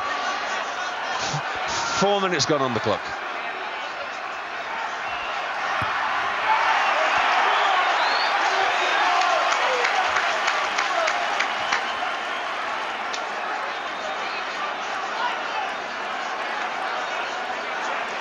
Onto the 10-metre line.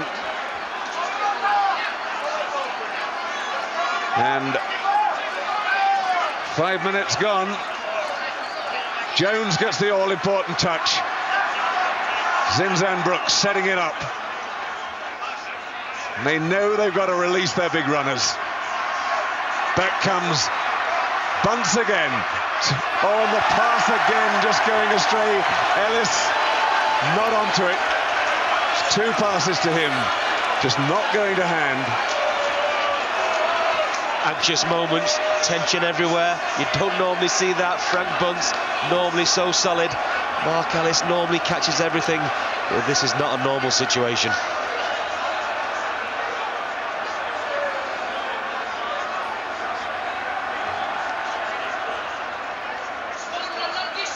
Stransky just putting it up there. Osborne now knows he's got to run it back. He's got to go looking for the runners.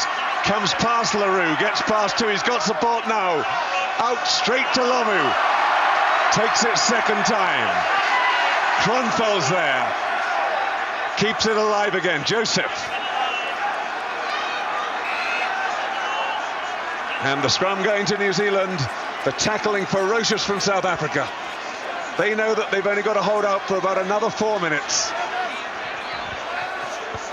There's a hero, James Small. We wondered before this game if anybody could stop John Lomu, and the whole of the South African team have pulled him down virtually every time he's had the ball. The referee insisting that the South Africans go down and that the game continues. Small can have treatment on the field. Brook. Wide to Bunce again. Ellis this time. Trying to get through the middle to Bunce again. They put Osborne free. Can he get away? Stransky covers him. Jamie Joseph. Oh, and referee Ed Morrison ruling that was an obstruction. There's a bit of an over-eagerness by the New Zealanders running ahead of the ball carrier, and if you obstruct an opponent, then that is obstruction. And South Africa trying to get on another replacement, but they won't be able to until the doctor has actually seen James Small over on the far side. Now we had the doctor racing over to declare him unfit. He's already done it. Let's get the next man on, they're saying, and now he can come on. It's Brendan Fenter, the centre who played against England last summer. 7.5 minutes gone. And New Zealand have to get the ball back.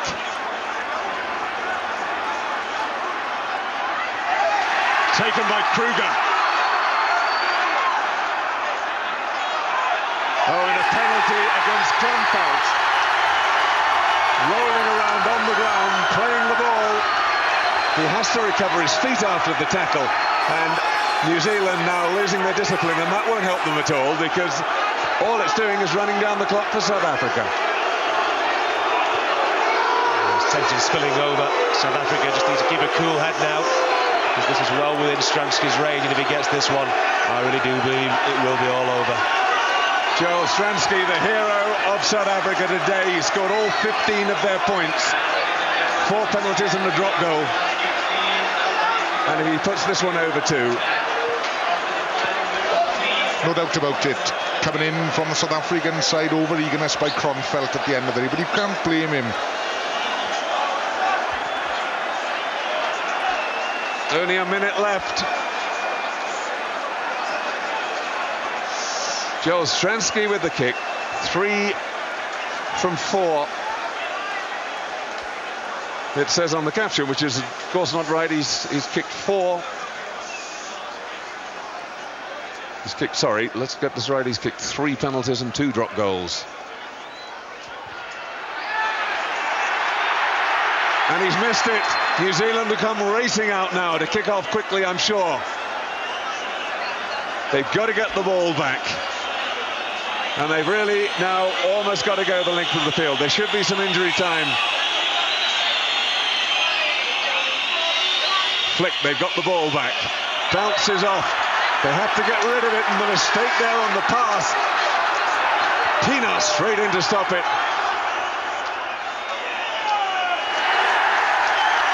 Scrum South Africa. Now surely the dream must have come true. They've just got to get the ball from this scrum and keep possession. And that's the way they'll do it, keeping it in the middle of the back and going for the line. Back it comes to Joos van der Westhuizen. Little knock forward, but that's it. South Africa have won the World Cup, having been back in international rugby for less than 3 years and having not taken part in the first 2 competitions. At their first attempt, they have stolen the crown. Unbelievable scenes all around the park. Francois Pina, as you can see, absolutely in tears.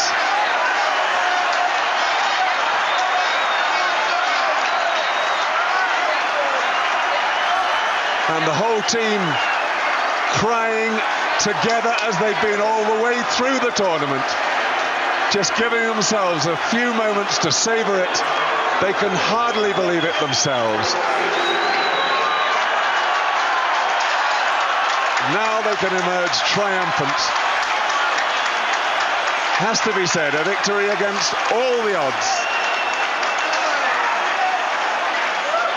The one thing we knew they had right from the start was tremendous willpower. I, for one, did not believe that they had the skill to handle New Zealand, who had been, until today, the outstanding team in the tournament. And there's the difference between winners and losers. While South Africa go on their lap of honour, Walter Little and his teammates don't even want to face the cameras. Francois Pina, what a dream for him. He came into the South African team as captain. This is his 21st game, every one of them as captain. Now some of the famous old Springboks from another era. Pina, who had a lot of criticism as captain on the field, they all knew he had what it took off the field, a tremendous ambassador. He's proved it on the field now. And the whole of South Africa behind him. A momentous occasion. And just looking even at the flags and the supporters there, I can't tell you how much this place has changed in the last 3 years. When we came to see the first match back after isolation, it was all the old South African flag. There still wasn't a black face to be seen. But now it really is this rainbow nation, all behind their team. Still disbelief. The hero of the day, Stransky, kicked everything, apart from that final penalty when it didn't matter.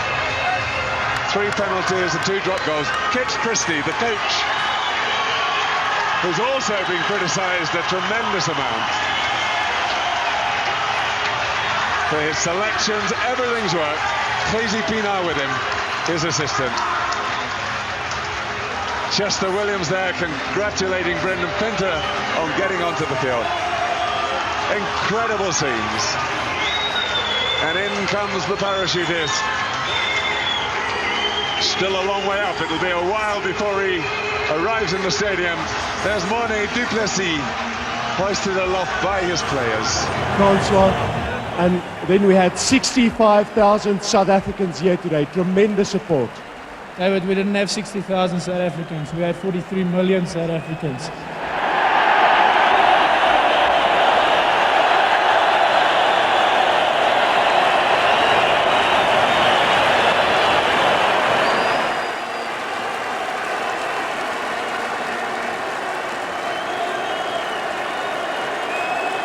The president to the captain.